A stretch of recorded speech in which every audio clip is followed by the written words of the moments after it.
اللهم صل على سيدنا ومولانا محمد وعلى آل واصحاب سيدنا محمد۔ حضرت یوسف علیہ السلام کا واقعہ سن رہے ہیں۔ احسن القصص جس واقعے کو کہا گیا، سب قصوں میں بہترین قصہ جسے کہا گیا، یہ وہ قصہ ہے، یہ وہ واقعہ ہے کہ جس سے ہر لمحے انسان کو سیکھنے کو ملتا ہے۔ ہر جملے پر، ہر کلام پر، اس واقعے کے ہر پہلو میں انسانی زندگی کے لیے بہت سبق ہے اور سیکھنے کے مواقع ہیں۔ اب کیا ہوا کہ بنیامین کو حضرت یوسف علیہ السلام نے رکھ لیا، اور وہ اس طرح کہ ان کے سامان میں بادشاہ کا قیمتی پیالہ رکھا گیا، اور پھر جب وہ قافلہ ابھی زیادہ دور نہ گیا تھا تو جب پیالہ ڈھونڈا گیا، پتہ چلا کہ پیالہ نہیں ہے، تو پیچھے سے جو ان کے افراد تھے، یعنی پولیس والے سمجھ لیجئے، کہ ان کو دوڑایا گیا اور انہوں نے جا کے کہا کہ تم رک جاؤ اپنی جگہ پر، لگتا ہے تم چور ہو کہ جو ہمارے بادشاہ کا پیالہ لے کر جا رہے ہو۔ تو حضرت یوسف علیہ السلام کے بھائیوں نے کہا کہ نہیں، ہم تو چور نہیں ہیں، اور ہم تو عزت دار لوگ ہیں اور بڑے خوددار لوگ ہیں، اور ہم میں سے تو کوئی ایسا نہیں کہ جو چوری کرے۔ کہا کہ ٹھیک ہے، تمہارے سامان چیک ہوں گے۔ اور جب ان کے سامان چیک ہوئے تو پہلے دوسرے بھائیوں کے سامان کی چیکنگ کی گئی، اور آخر میں جب بنیامین کے سامان کو کھولا گیا تو ان کے غلے کی اناج کی بوری سے بادشاہ کا پیالہ نکل آیا۔ کہا کہ اب اس کی کیا سزا ہے؟ کہا اب یہی ہے کہ مصر کے جو قانون ہے اس کی روح سے جو چوری کرے گا وہ اسی جس کی چوری کرے گا اس کا غلام بن کر رہے گا، لہٰذا اب بنیامین کو روک لو۔ اب یہاں پر انہوں نے واقعی باپ سے حضرت یوسف علیہ السلام کے بھائی کی حفاظت کا ذمہ لیا تھا، بات بھی سچ تھی، اللہ کی قسم کے ساتھ وعدہ بھی لیا تھا کہ ہم اس کی پوری پوری حفاظت کریں گے، اور انہوں نے حفاظت کی بھی۔ لیکن اس کے برعکس معاملہ کچھ اور ہو گیا، اور جب حضرت یوسف علیہ السلام کو لے کے گئے تھے تو جب جھوٹا وعدہ کیا تھا کہ ہم اس کی حفاظت کریں گے، لیکن وہ تو ان کا وعدہ جھوٹا تھا، انہوں نے تو حفاظت کیا کی تھی، اور حضرت یوسف علیہ السلام کو اندھیرے کنویں میں وہ چھوڑ آئے تھے۔ وہاں جھوٹا وعدہ لیا تھا، یہاں وعدہ سچا تھا، یہاں بات بھی سچی تھی، لیکن دیکھیے کہ اس موڑ پر کھڑے ہو گئے کہ جب سچی بات کے اس موڑ پر آئے تو اب یہ اتنے لاچار کر دیے گئے۔ کیونکہ یہ اپنے باپ سے بہت منتیں کر کے غلے کے اس میں کہ جب یہ بھائی جائے گا تو پورا 1 اونٹ کا غلہ ملے گا، بھائی کو ہمارے ساتھ کر دیں، اس سب کے ساتھ اور بڑی التجاؤں کے ساتھ انہوں نے بھائی کو یعنی لانے کی اجازت لی تھی۔ اب انہیں یہ تھا کہ باپ کو جا کر کیا جواب دیں گے، تو انہوں نے التجا کی کہ بھائی کی جگہ ہم میں سے کسی کو رکھ لو۔ تو حضرت یوسف علیہ السلام نے فرمایا کہ نہیں، ایسا تو نہیں ہو سکتا، ہم ایسا ظلم کیوں کریں گے کہ کسی کی جگہ پر کسی کو روکیں، جس کے سامان سے ہمارا پیالہ نکلا ہے ہم اسی کو رکھیں گے۔ اِنَّا اِذًا لَظَالِمُونَ، اگر ہم ایسا نہیں کریں گے پھر تو ہم ظالم ہوں گے۔ اب کیا ہوا؟ فَلَمَّا، پھر جب اسْتَيْأَسُوا، وہ مایوس ہو گئے، مِنْہُ، اس معاملے سے، اب اس معاملے سے جب مایوس ہو گئے کہ بالکل اس کا علاوہ کوئی اور چارہ نہیں تھا، خَلَصُوا نَجِيًّا، تو الگ جا کر سرگوشی کرنے لگے، الگ جا کر مشورہ کرنے لگے، کیونکہ جب یوسف علیہ السلام نے ان کی درخواست مسترد کر دی، یہ تو بڑے گھبرائے اور الگ بیٹھ کر مشورہ کرنے لگے کہ اب حضرت یعقوب کو جا کر کیا منہ دکھائیں گے، ہماری پیشانی پہ تو پہلے ہی ایک ایسا کلنک کا ٹیکہ لگا ہوا ہے، اور وہ تو معاملہ صرف ہم کو پتہ ہے، اس پر تو یعقوب علیہ السلام کو ہم نے مطلع ہی نہیں کیا، کہ ہم نے تو ان کو یہ کہا ہے کہ یوسف کو بھیڑیا کھا گیا۔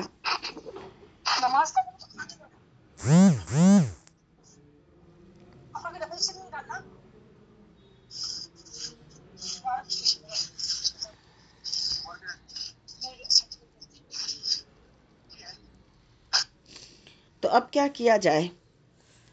چنانچہ بیٹھ کر مشورہ کرنے لگے کہ اب حضرت یعقوب علیہ السلام کو جا کے کیا کہیں گے۔ اب ان میں جو روبیل تھا، ان میں جو سب سے بڑا بھائی تھا، اس کا نام تھا روبیل، اس نے کہا میں تو اب گھر نہیں جا رہا جب تک کہ حضرت یعقوب خود مجھے واپسی کا حکم نہ دیں یا خدا کا کوئی حکم نہ ہو، میں واپس نہیں جاؤں گا۔ اور دوسرے بھائیوں کو کہا کہ تم غلہ لے کر جاؤ۔ اب غلہ بھی لے جانا مجبوری تھی کہ ظاہر قحط سالی کا موسم تھا، گھر پہ غلہ نہیں تھا اور سارے بھائی ایک ساتھ اپنے گھر سے غائب بھی نہیں ہو سکتے تھے۔ کہا کہ تم سب جاؤ اور جا کر حضرت یعقوب علیہ السلام سے یہ ماجرا بیان کرو کہ دیکھو آپ کے بیٹے نے کیا کیا، ہمارا اس میں کوئی قصور نہیں ہے اور آپ کے بیٹے نے کیسا یہ معاملہ کر دیا، تو آپ ہم سے ناراض نہ ہوں، لہٰذا اگر آپ کو یقین نہ آئے تو آپ کسی کو مصر بھیج دیں اور وہ جا کر معاملے کی تحقیق کر لیں کہ ہم سچے ہیں۔ اب یوسف کے معاملے میں تو سچے نہیں تھے، وہاں تو جھوٹا خون لگا کر قمیص پر لے آئے تھے اور کہا تھا کہ یوسف کو بھیڑیا کھا گیا اور وہ قمیص خون آلود رکھ کر جھوٹا جھوٹا رونے لگ گئے تھے۔ اب یہاں پر تو سچ بول رہے ہیں، لیکن ان کے لیے مشکل کتنی کھڑی ہو گئی۔ کہا اب ہم کیا کریں؟ قال کبیرہم، ان میں سے بڑے بھائی نے کہا الم تعلموا، کیا تم نہیں جانتے، ان اباکم، کہ تمہارے باپ نے لیا تھا، قد اخذ علیکم، تم سے، موثقا، پختہ وعدہ، من اللہ، اللہ کے نام سے، ومن قبل، اور اس سے پہلے، ما فرطتم فی یوسف، تم سے یوسف کے معاملے میں زیادتی ہوئی ہے، اس سے پہلے تم یوسف کے معاملے میں زیادتی کر چکے ہو، لہٰذا اب کیا کریں؟ اور اب آپ سے پھر پختہ وعدہ لیا ہے، اب 2 دفعہ باپ کو دھوکہ دو گے، پھر باپ کو جا کر یہ کہو گے کہ پہلے ایک بیٹے کو لے کے گئے تو اسے گم کرائے، اب دوسرے بیٹے کو لے کے گئے اس کو بھی چھوڑائے، تو یہ تو بہت بڑا ظلم ہو جائے گا، اور ہم تو اللہ کے نام سے پختہ وعدہ باپ سے لے کر آئے ہیں، تو اب کیا کریں؟ فلن ابرح الارض، سو بولا وہ بڑا والا، فلن ابرح الارض، میں ہرگز نہیں چھوڑوں گا اس زمین کو، حتی یأذن لی ابی، یہاں تک کہ اجازت نہ دے مجھے میرے باپ، او یحکم اللہ لی، یا فیصلہ فرمائے اللہ میرے لیے، وہو خیر الحاکمین، اور وہ تمام فیصلہ کرنے والوں سے بہتر ہے۔ اب یہ بڑا بھائی کہہ رہا ہے، اس نے کہا جاؤ تم اور جا کے سارا غلہ اور سب لے جاؤ اور جا کر باپ کو کہنا کہ آپ کسی کو بھیجیں، جا کر وہ معاملے کی تحقیق کر لیں۔ ارجعوا الی ابیکم، تم لوٹ جاؤ اپنے باپ کی طرف، فقولوا، اور عرض کرو، یا ابانا، اے ہمارے محترم باپ، ان ابنک سرق، ہاں بے شک آپ کے بیٹے نے چوری کی۔ اب یہ تو کچھ اور ہی سمجھ رہے تھے، حضرت بنیامین نے تو چوری نہیں کی تھی، وہ تو حضرت یوسف علیہ السلام نے اپنا پیالہ خود ان کے سامان میں رکھوایا تھا تاکہ وہ اپنے بھائی کو اپنے پاس روکیں۔ تو انہوں نے کہا جا کے باپ کو خبر دے دو، ان ابنا کا سرق، کہ بے شک تمہارے بیٹے نے چوری کی، وما شہدنا، وہ تو گرفتار کر لیا گیا اور ہم نے آپ سے وہی کچھ بیان کیا، الا بما علمنا، جس کا ہمیں علم تھا، وما کننا للغیب حافظین، اور ہم غیب کی نگہبانی کرنے والے تو تھے نہیں، ہمیں کیا پتا کہ بنیامین ایسا کر لے گا کہ بادشاہ کا پیالہ ہی چرا لے گا، بادشاہ تو ہمیں عزت دے رہا ہے، بادشاہ نے ہمیں عزت دی، بادشاہ نے ہمیں کرامت دی، بادشاہ نے ہمیں غلہ دیا، بادشاہ نے ہم سے غلے کا رقم بھی نہیں لی، اور بادشاہ ہم سے اتنے اعزاز کے ساتھ مل رہا ہے۔ وہ تو اپنی بات کر رہے تھے، انہیں کیا پتا کہ بادشاہ کون اور کیا، اور بنیامین نے کیا کیا۔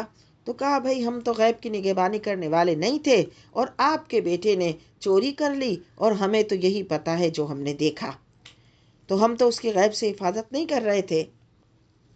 واسأل القریہ، آپ جائیں، آپ کو اعتبار نہ آئے تو آپ پوچھ لیجئے بستی والوں سے، التی کننا فیہا، اس بستی والوں سے جس میں ہم تھے، والعیرا، اور اس قافلے سے، التی اقبلنا فیہا، جس قافلے کے ساتھ ہم آئے تھے، آپ اس سے پوچھ لیجئے۔ اب دیکھیے اپنی سچائی کے لیے ان کے پاس کتنی باتیں، اس وقت اپنی جھوٹی بات کے لیے ان کے پاس ایک بات تھی، اس سے انہوں نے حضرت یعقوب کو کیسا وہ کر دیا کہ بھائی یوسف کو تو بھیڑیا کھا گیا، جھوٹی قمیص پیش کر دی، رو دھو لیے۔ مقصد یہ تھا یوسف کو اب آپ کی نظروں سے دور کر دیں، لیکن کیا پتا کہ باپ یوسف کی محبت میں اور مبتلا ہو جائیں گے۔ اگر وہ اپنی تدبیر کر رہے تھے، انہوں نے تو اپنی تدبیر کی تھی، تو کبھی کسی کے لیے ایسی تدبیر مت کرو کہ یوں کر لیں گے تو یوں ہو جائے گا، ہوگا پھر بھی وہی جو اللہ چاہے گا۔ اللہ اللہ اکبر، اللہ اکبر، اللہ اکبر۔ بندے کی تدبیریں رکھی رہ جاتی ہیں، ہوتا وہی ہے جو رب العالمین کو منظور ہوتا ہے۔ کہ حضرت یعقوب علیہ السلام نے کوئی ان کے اوپر بھائیوں پہ خاص توجہ نہیں دی، جیسے ان کے ساتھ ان کا معاملہ پہلے تھا اب بھی تھا۔ ہاں، یوسف علیہ السلام کی محبت اور دل میں بڑھ گئی تھی، اور ان کو یاد کرتے رہتے تھے اور روتے رہتے تھے۔ اب بلکہ ان کے لیے اور مشکل عمل تھا کہ پہلے تو یوسف جب سامنے تھا تب تو ایک سامنے ظاہر سب کچھ تھا، اب یوسف سامنے نہیں تھا تو اب محبت کی وہ انتہا تھی کہ ہر وقت اسے یاد کر کے روتے تھے۔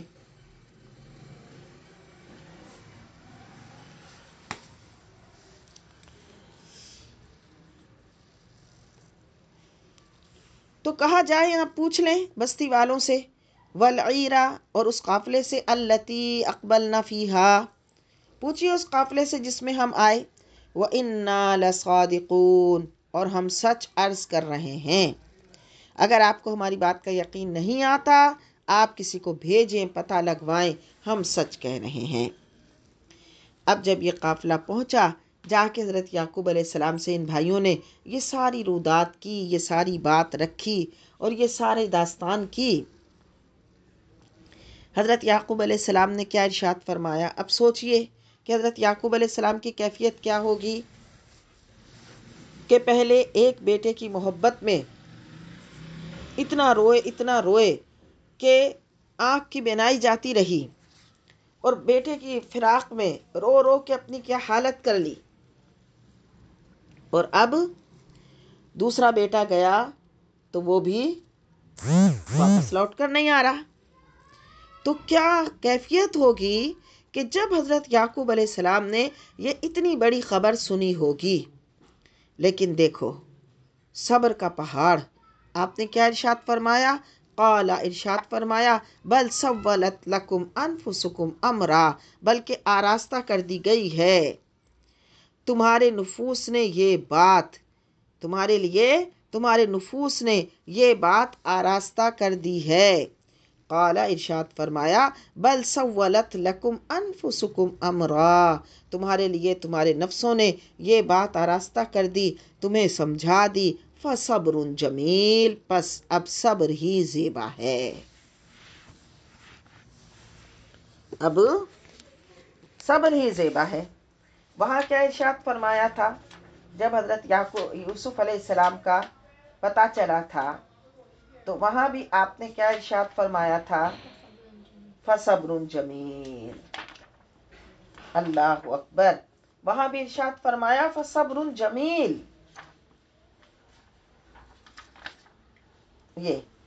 یہاں بھی یہی ارشاد فرمایا تھا جب وہ لے آئے، جب انہوں نے آ کے خبر دی، یہ آیت نمبر 18 میں اس کا تذکرہ، 18 میں، وَجَاءُوا عَلَىٰ قَمِيصِهِ بِدَمٍ كَذِبٍ، اور لے آئے اس کی قمیص پر جھوٹا خون لگا کر۔ قَالَ، تو آپ نے ارشاد فرمایا، بَلْ سَوَّلَتْ لَكُمْ أَنفُسُكُمْ أَمْرًا، بلکہ آراستہ کر دکھایا تمہیں تمہارے نفوس نے اس سنگین جرم کو، یعنی تم نے اس سنگین جرم کو خوب اچھے سے کر لیا۔ فصبر جمیل، تو اس حادثے پر صبر جمیل ہے۔ اللہ اکبر۔ اور اب یہاں بھی کیا ارشاد فرما رہے ہیں؟ قال، ارشاد فرمایا، بل سولت لکم انفسکم امرا، بلکہ تمہارے نفوس نے تمہارے لیے اس بات کو آراستہ کر دیا، کیونکہ آراستہ تو کر دیا تھا۔ وہ بنیامین کو چور سمجھ رہے تھے، حالانکہ بنیامین چور نہیں تھے، تو ان کے نفوس نے اس بات کو بھی یہاں بڑا آراستہ کر دیا تھا کہ وہ بڑا حضرت یعقوب علیہ السلام کو کہہ رہے تھے کہ دیکھا آپ کے بیٹے نے کیا کیا، لیکن حقیقت کچھ اور تھی۔ تو آپ نے ارشاد فرمایا تمہارے نفوس نے تمہارے لیے اس بات کو آراستہ کر دیا، فصبر جمیل، بس صبر جمیل ہی ہے، میرے پاس صبر کے سوا کوئی چارہ نہیں، صبر کے سوا کوئی راستہ نہیں۔ پھر کیا ارشاد فرمایا، عسى اللہ، قریب ہے کہ اللہ، ان یأتینی بہم، لے آئے گا میرے پاس ان سب کو، ان یأتینی بہم جمیعا، لے آئے گا اللہ سب کو میرے پاس، ان سب کو اللہ لے آئے گا میرے پاس۔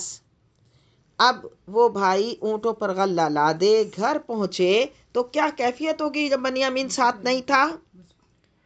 اور پھر حضرت یعقوب علیہ السلام نے فوراً ہی بنیامین کا پوچھا، تو پھر انہوں نے جب بتایا کہ آپ کے بیٹے نے تو چوری کر لی اور وہ پکڑا گیا، تو آپ نے فرمایا بل سولت لکم، کہ میرے بیٹے پہ چوری کا الزام لگانا غلط ہے، اس نے ہرگز چوری نہیں کی، یہ ایک ایسا راز الہی ہے جسے تم نہیں جانتے۔ ہاں، میں اس حادثے پر بھی صبر جمیل کروں گا، صبر جمیل کروں گا۔ اور اب دیکھیے معاملہ اور زیادہ خرابی کی طرف چلا گیا، پہلے یوسف چلے گئے، اب بنیامین بھی چلے گئے۔ ہونا تو یہ تھا کہ یہاں حضرت یعقوب علیہ السلام واویلا زیادہ کرتے، لیکن آپ کی امید اللہ سے اور بڑھ گئی کہ آپ ارشاد فرمانے نہ، بلکہ ہوگا یہ، عسى اللہ ان یأتینی بہم جمیعا، قریب ہے کہ اللہ سب کو میرے پاس لے آئے گا۔ یہ تو چلو ایک نبی کا علم غیب ہے کہ علم غیب سے اللہ نے آپ کے علم غیب کی تھا کہ آپ نے جان لیا، لیکن ایک انسانی فطرت کو بھی بیان کیا گیا کہ جب تمہاری مشکلات پہ مشکلات اور مشکلات پر مشکلات بڑھ جائیں اور مشکلات اتنی تمہیں لے جائیں کہ تم بولو کہ چاروں طرف اندھیرا ہو اور بڑی مشکل آ جائے، تو اس وقت بھی اللہ سے امید کا دامن نہ چھوڑو،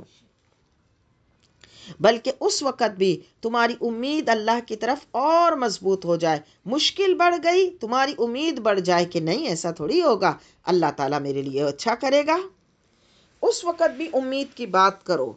گہری مشکلات کے اندھیرے میں، گہری تکالیف کے دلدل میں بھی تمہیں امید جو ہے تمہاری ختم نہیں ہونی چاہیے، بلکہ جتنی مشکل کے اندھیرے بڑھیں تمہاری امید کا اجالا، امید و آس اور زیادہ اپ ہو جائے۔ یہ ایک مومن کی شان ہونی چاہیے۔ اللہ، کیونکہ بتایا کہ ظاہری مایوسیوں سے اللہ کا بندہ دل برداشتہ نہیں ہوتا، امید کرم کا جو چراغ وہ روشن کرتا ہے، غم کی آندھیاں اسے بجھا نہیں سکتی۔ آپ نے فرمایا میں صبر کروں گا اور صبر کرنا ہی میرے لیے پسندیدہ ہے۔ سبحان اللہ، اتنی مشکلات کہ ایک بیٹا گیا، اس کے لیے کہا جا رہا ہے اس کو بھیڑیا کہا گیا، وہ نظروں سے غائب ہو گیا، رو رو کے بینائی چلی گئی آنکھوں کی، دوسرا بیٹا بھی چلا گیا، لیکن کیا ارشاد فرما رہے ہیں، نہیں، غم کی آندھیاں بجھا نہیں سکتی اس امید کو جو بندہ مومن اپنے رب سے لگاتا ہے۔ آپ نے فرمایا میں صبر کروں گا اور صبر کرنا ہی میرے لیے پسندیدہ ہے، اور مجھے اپنے رب سے امید ہے کہ اس شب فراق کو جو کہ اتنی طویل ہے، اللہ ضرور صبح وصال میں بدل دے گا اور اللہ سب میرے بچھڑوں کو ملا دے گا۔ ارشاد فرمایا عسى اللہ، قریب ہے کہ اللہ، ان یأتینی بہم جمیعا، ان سب کو میرے پاس لے آئے گا۔ سبحان اللہ، ان سب کو اللہ تعالیٰ میرے پاس لے آئے گا۔ اب بھائیوں کو تو عجیب ہی لگے گا کہ یوسف کا تو ان کو بتایا ہے کہ یوسف کا کوئی عطا پتہ ہی نہیں ہے، اور بنیامین چوری کے جرم میں پکڑا گیا ہے، اور یہ پھر بھی کہہ رہے ہیں کہ اللہ تعالیٰ سب کو ملا دے گا۔ عجیب بات ہے، یہ تو عجیب ہی معاملہ ہے کہ یہ اب بھی یہی ارشاد فرمانے ہیں باپ۔ تو انہوں نے کہا بھائی پتہ نہیں باپ کو تو کیا ہو گیا۔ اب انہو هو العلیم الحکیم، حضرت یعقوب علیہ السلام نے فرمایا بے شک وہ سب کچھ جاننے والا، حکمت والا ہے۔ میرے اللہ کے سب کام بڑی حکمت والے ہیں، میں اس کے حکم کے سامنے اپنا سر جھکاتا ہوں اور اس کے فضل و کرم سے آس لگائے بیٹھا ہوں کہ پہلے یوسف گیا، پھر بنیامین گیا، قحط سالی بھی آ گئی، مالی حالات میں مشکلات بھی آ گئی، ہر طرح کی تکالیف آ گئی، لیکن میری آس میرے رب کے فضل و کرم سے لگی ہوئی ہے۔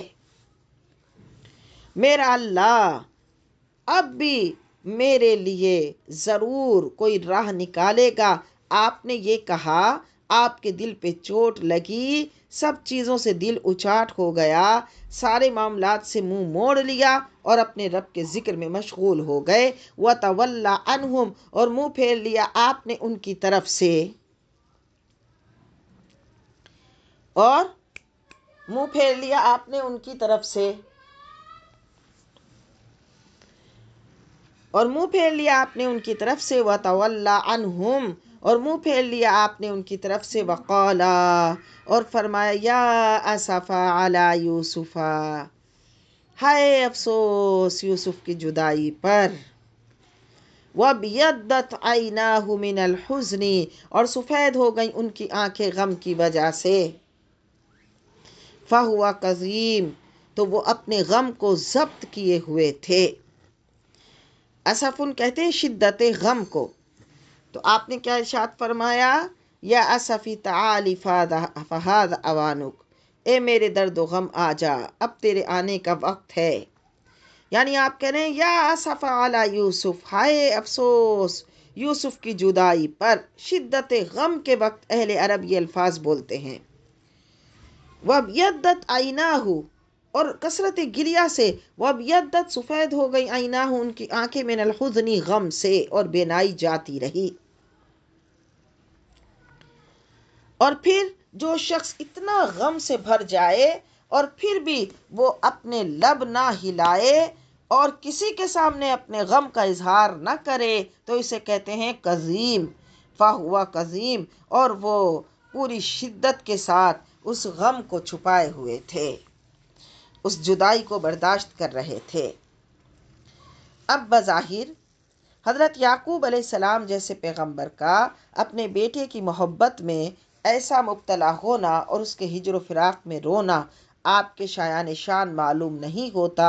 علامہ آلوسی رحمۃ اللہ علیہ فرماتے ہیں، اصل میں حسن یوسف کو آپ کے لیے جمال الہی کا آئینہ بنا دیا گیا تھا۔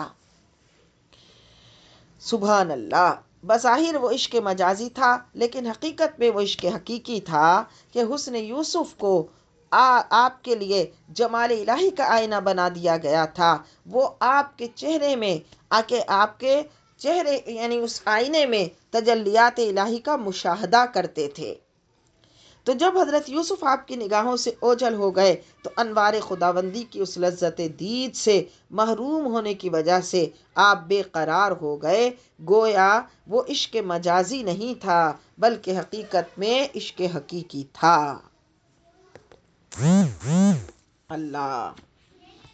اور اس کے بعد صاحب روح المعانی کہتے ہیں کہ مجھے اپنی زندگی کی قسم، اگر حضرت یعقوب اللہ کی اس تجلی کا مشاہدہ کرتے جو فخر موجودات، باعث موجودات صلی اللہ علیہ وسلم کے حسن و جمال میں درخشاں ہے، تو انہیں حسن یوسف یاد ہی نہ رہتا، کیونکہ اللہ کے محبوب نے فرمایا، جس نے مجھے دیکھا اس نے حق کو دیکھا۔ اللہ اللہ۔ تو کہا پھر انہیں حسن یوسف یاد ہی نہ رہتا، وہ اللہ کی اس تجلی کا مشاہدہ اگر چہرہ مصطفیٰ صلی اللہ علیہ وسلم میں کرتے تو انہیں حسن یوسف یاد ہی نہ رہتا اور ان کے ہجر و فراق میں آپ کا یہ حال نہ ہوتا۔ کیوں؟ کیونکہ حضور علیہ الصلوۃ والسلام کا حسن و جمال قیامت کو بے نقاب ہوگا۔ اس دن دنیا کو پتہ چلے گا کہ حسن تو سارا حسن محمدی ہے اور جمال تو سارا جمال احمدی ہے۔ ارے حسن یوسف تو حسن مصطفیٰ کا صرف ایک پرتو ہے، صرف ایک پرتو ہے۔ تو حضرت یعقوب علیہ السلام اور دوسرے لوگ اس پر اتنے فریفتہ تھے، اور حضور نبی رحمت صلی اللہ علیہ وسلم کا حسن و جمال وہ ہے جس سے خالق کائنات خود محبت فرماتا ہے۔ تو یہ شان ہے حسن مصطفیٰ کی، سبحان اللہ۔ تو حسن مصطفیٰ کی کیا بات، وہ تو ایسا حسن ہے، اتنا ایسا بے مثال کہ ویسا حسن کسی کا ہے ہی نہیں۔ تو حسن یوسف حسن مصطفیٰ کا ایک پرتو تھا جس میں دیدار الہی کا مشاہدہ، تجلیات الہی کا حضرت یعقوب علیہ السلام مشاہدہ کرتے تھے۔ تو پھر حسن مصطفیٰ صلی اللہ علیہ وسلم میں کتنا تجلیات الہی کا مشاہدہ ہوتا ہوگا۔ اسی لیے جو حضور کو دیکھتا تھا وہ فدا ہو جاتا تھا۔ سر کٹاتے ہیں تیرے نام پہ مردان عرب۔ تو حسن مصطفیٰ کی تو شان ہی کیا، حسن مصطفیٰ کی تو بات ہی کیا۔ تو حسن مصطفیٰ صلی اللہ علیہ وسلم وہ کہ جس نے ایک بار دیکھا وہ فریفتہ ہو گیا، وہ دیوانہ ہو گیا، وہ اپنا سب جان مال سب قربان کر بیٹھا۔ اب جب آپ نے یہ ارشاد فرمایا کہ آپ نے کہا ٹھیک ہے، آپ نے ان سے منہ پھیرا، اللہ کے ذکر میں مشغول ہو گئے، اور اس وقت فوراً یوسف کو یاد کیا۔ وقال یا اسف علی یوسف، ہائے افسوس یوسف کی جدائی پر۔ فوراً یہ ارشاد فرمایا۔ وَابْيَضَّتْ عَيْنَاهُ، اور یوسف کی جدائی میں سفید ہو گئی تھیں ان کی دونوں آنکھیں، من الحزن، اس غم کی وجہ سے، فَهُوَ كَظِيمٌ، اور وہ اپنے غم کو ضبط کیے ہوئے تھے۔ قالو، بولے، کون؟ بیٹے بولے، تاللہ، اللہ کی قسم، تفتأ تذکر یوسف، آپ ہر وقت یوسف کو یاد کرتے رہتے ہیں، حتی تکون حردن، کہ کہیں آپ کی صحت ہی نہ بگڑ جائے۔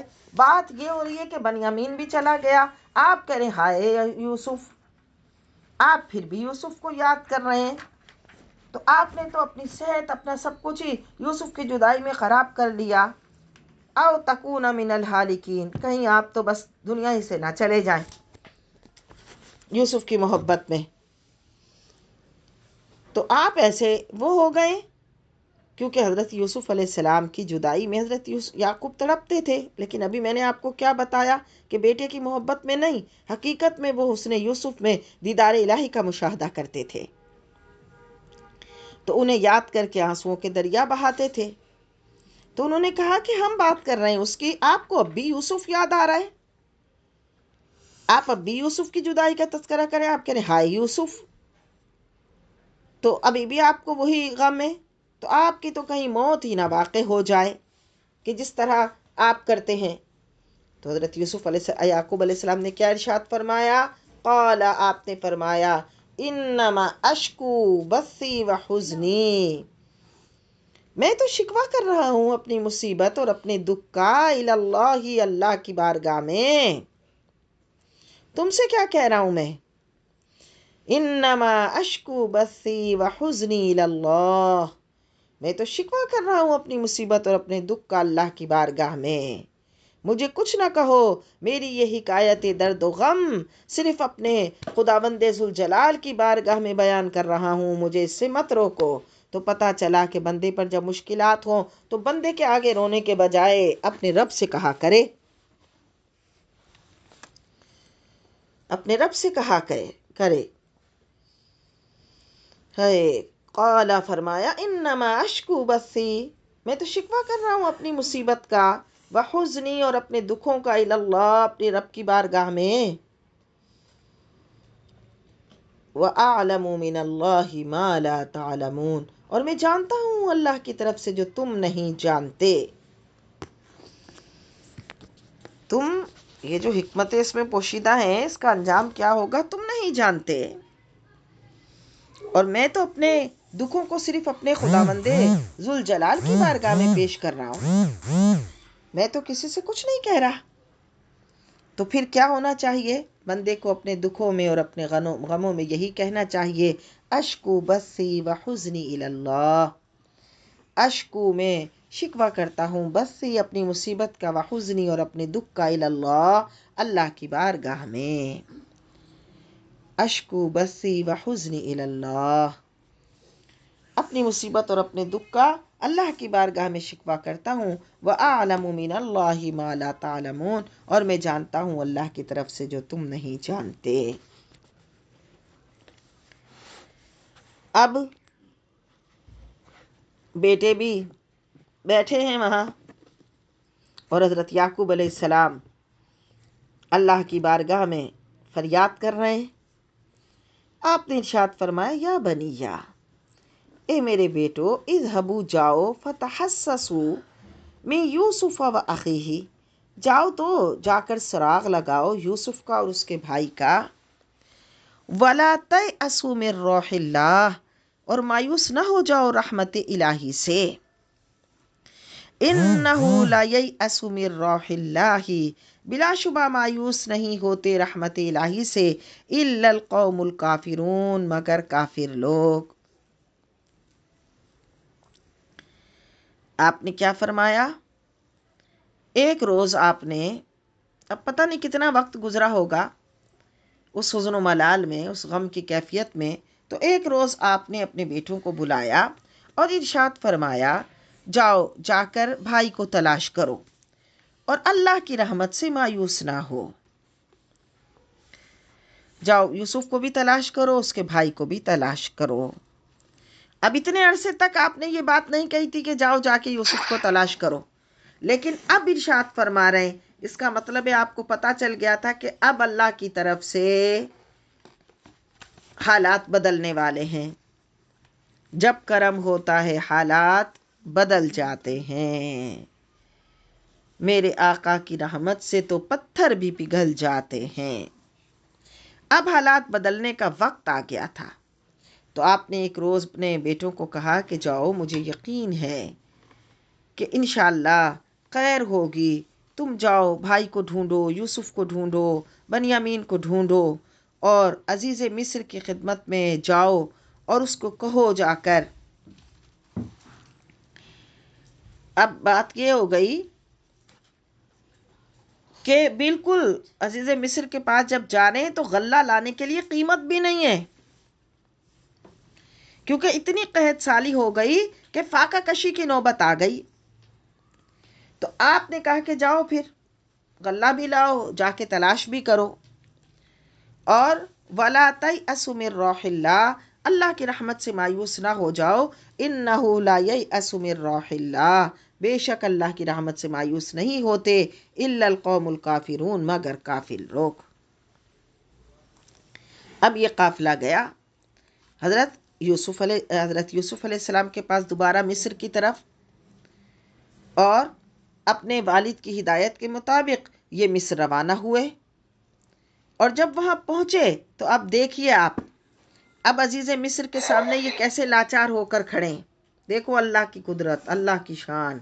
کیا کہتے تھے؟ ہم جتھا ہیں، ہم قوم ہیں، ہم تو یعقوب کو اور اس کی فیملی کو کما کر کھلاتے ہیں۔ اب یہ کھڑے ہیں حضرت یوسف علیہ السلام کے سامنے، قحط سالی ہے ان کے گھر پر، فاقہ کشی ہے۔ کہا ہم غلہ لینے کے لیے اس سے پہلے جب آتے تھے ہم قیمت بھی ساتھ لاتے تھے، لیکن اس دفعہ تو تنگ دستی کا یہ عالم ہے کہ ہمیں پوری قیمت بھی نہیں مل سکی، بس تھوڑے سے ردی درہم لے آئے۔ ارے ایک وہ وقت تھا جب تم نے ردی درہم پر یوسف کا سودا کر دیا تھا، اس کو فروخت کر دیا تھا۔ اللہ کی قدرت دیکھو، اب تم ردی درہم لے کر یوسف کی بارگاہ میں غلہ مانگ رہے ہو، اپنی مشکلات کا ذکر کر رہے ہو، اور تمہارے پاس اس سے غلہ لینے کے لیے درہم و دینار بھی نہیں ہے۔ اللہ اللہ اللہ تعالیٰ نے کس کنڈیشن میں انہیں حضرت یوسف علیہ السلام کے سامنے کھڑا کیا کہ ان کی معاشی حالات ایسی کر دی گئی کہ اب درہم و دینار بھی وہ نہیں دے سکتے، درہم و دینار بھی ان کے پاس نہیں ہے کہ جس کے عوض وہ غلہ لے لیں۔ فلما دخلوا علیہ، پھر جب وہ گئے یوسف کے پاس، وقالو تو کہا، قالو یا ایھا العزیز، تو انہوں نے عرض کی اے عزیز مصر، مسنا ہمیں پہنچی ہے، واہلنا اور ہمارے اہل خانہ کو، الضر مصیبت، وجئنا ببضاعۃ مزجاۃ اور ہم لائے ہیں حقیر سی پونجی۔ اللہ، اس کیفیت میں اللہ نے ان کو حضرت یوسف علیہ السلام کی بارگاہ میں کھڑا کیا کہ اب ان کے پاس پورے درہم و دینار بھی غلے کے لیے نہیں ہے، اور حقیر سی پونجی یعنی وہ چند ردی درہم لے کر آپ کے سامنے کھڑے ہیں. اللہ نے ان کو انتہائی بے وقسی کی کیفیت میں حضرت یوسف علیہ السلام کے سامنے کھڑا کیا. فَأَوْفِ لَنَا الْكَيْلَ، آپ ہمیں پورا ناپ کر دے دیں پیمانہ، یعنی آپ ہمیں غلہ پورا کر دیں، اگرچہ اب تو ہمیں غلہ لینے کے لیے ہمارے پاس قیمت بھی نہیں ہے. وَتَصَدَّقْ عَلَيْنَا، اور اس کے علاوہ ہم پر خیرات بھی کریں. ان اللہ یجزی المتصدقین، بے شک اللہ نیک بدلہ دیتا ہے خیرات کرنے والوں کو. کس سے کہہ رہے ہیں؟ جس کو جا کے اندھیرے کنویں میں چھوڑ آئے تھے، جس کو کہا تھا ہاں ہم جتھا ہیں، ہم پوری قوم ہیں، کماتے ہم ہیں اور باپ محبت تجھ سے کرتا ہے.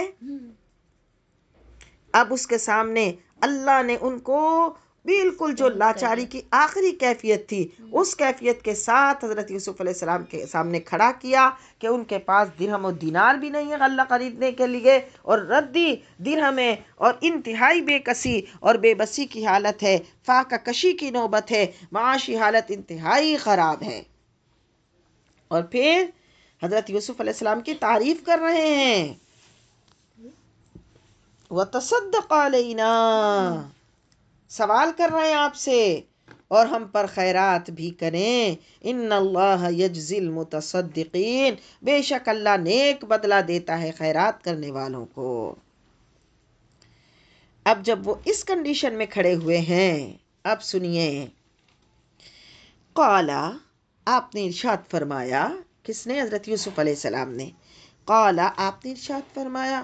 هل علمتم ما فعلتم بیوسف واخیہ، کیا تمہیں کچھ یاد ہے، علم ہے تمہیں، ما فعلتم بیوسف واخیہ، جو سلوک تم نے کیا تھا یوسف اور اس کے بھائی سے، اذ انتم جاہلون، جب تم نادان تھے. اوہو، یہ کیا ہوا؟ ارے بادشاہ مصر یوسف کو کیسے جانتا ہے؟ بادشاہ مصر کا یوسف سے کیا تعلق؟ آپ سوچئے کہ ایک وہ بے بسی کی کیفیت میں اس بادشاہ مصر کے سامنے کھڑے ہیں اور بادشاہ مصر پوچھ رہا ہے کہ کچھ یاد ہے؟ قال، ارشاد فرمایا. هل علمتم ما فعلتم بیوسف واخیہ، ارے کیا تمہیں یاد ہے، تم جانتے ہو کہ تم نے کیا کیا تھا یوسف اور اس کے بھائی کے ساتھ، اذ انتم جاہلون، جب تم نادان تھے. تو جب آپ کو حضرت یوسف علیہ السلام کو کنویں میں لٹکا کر اوپر سے رسی کاٹ دی گئی تھی تو اللہ نے حضرت یوسف کو کہا تھا غم نہ کر، تیرا کوئی نقصان نہ ہوگا، لیکن ایک روز وہ آئے گا جب تو ان کو ان کے کیے پر آگاہ کرے گا، تو ان کو بتائے گا کہ انہوں نے تیرے ساتھ کیا کیا. آج اس وعدہ کے پورا ہونے کا وقت آ گیا. لیکن اس آن بان سے کہ مصر کی بادشاہت کے ساتھ، اور یہ اس مصر کے بادشاہ کے سامنے، اس یوسف کے سامنے جس کو انہوں نے تکلیفیں دے کر اندھیرے کنویں میں چھوڑا تھا بے کسی کی حالت میں، جس وقت یوسف کا کوئی نہ تھا، آج یہ اس یوسف کے سامنے سراپا ادب و احترام بن کر اپنے فقر و فاقہ کی کہانی سنا رہے ہیں، بے بسی کی تصویر بن کے کھڑے ہیں، خوش آمدانہ لہجے میں غلہ دینے کی درخواست کر رہے ہیں. ہائے، انہیں معلوم ہی نہیں کہ یہ جو شاہی جلال سے سنہری تخت پر خوبصورت لباس پہنے انتہائی شان و شوکت سے بیٹھا ہے وہ یوسف ہے. آپ نے کہا ہاں بتاؤ کیا کیا تھا تم نے یوسف اور اس کے بھائی کے ساتھ؟ ان کی آنکھیں کھلی کی کھلی رہ گئی، دہشت اور حیرت سے پوچھنے لگے ہیں یوسف، آپ یوسف کو کیسے جانتے؟ کیونکہ یہ تو جب کنویں میں چھوڑ آئے تھے اس کے بعد یوسف تو ان کے لیے ایک بھولی بسری داستان ہو گئے تھے، سوائے اس کے کہ ان کے باپ بس ان کو یاد کر کے روتے تھے، لیکن وہ تو پھر کبھی نہ یوسف کو دیکھا نہ پتا چلا یوسف ہیں کہاں ہیں یوسف، اس کے بارے میں تو کوئی جانتا ہی نہیں ہے. قالو، بولے سراپا حیرت بن کر، کہ کوئی اور بندہ تو یوسف کو جانتا ہی نہیں ہے، ہم نے یوسف کے ساتھ کیا کیا تھا۔ اِنَّکَ لَأَنْتَ یوسف، کہیں آپ ہی تو یوسف نہیں ہے؟ اب ان کے دماغ کی بتی جل گئی اور ان کی چھٹی حس بولی، ارے آپ ہی تو یوسف نہیں ہے کہیں؟ قالا، آپ نے فرمایا، انا یوسف ہوں، میں یوسف ہوں، وہذا اخی، اور یہ میرا بھائی ہے، قد من اللہ علینا، بڑا کرم فرمایا ہے اللہ نے ہم پر، انہ من یتقی ویصبر، بے شک جو تقوی اختیار کرتا ہے اور صبر کرتا ہے، فإن اللہ لا یضیع اجر المحسنین، تو بے شک اللہ نیکوکاروں کا اجر ضائع نہیں کرتا۔ اللہ، یہ شان و شوکت جو تم دیکھ رہے ہو، ہاں میں یوسف ہوں، یہ میرا بھائی ہے، لیکن یہ جو شان و شوکت ہے اس میں میرا کمال نہیں، یہ میرے اللہ کا احسان ہے، جس نے اپنے مسکین بندوں پر کرم فرمایا۔ ہاں، اللہ نے جو فضل کیا ہے اس فضل ربانی کی وجہ کیا ہے، تاکہ قیامت تک لوگوں کو پتہ چل جائے۔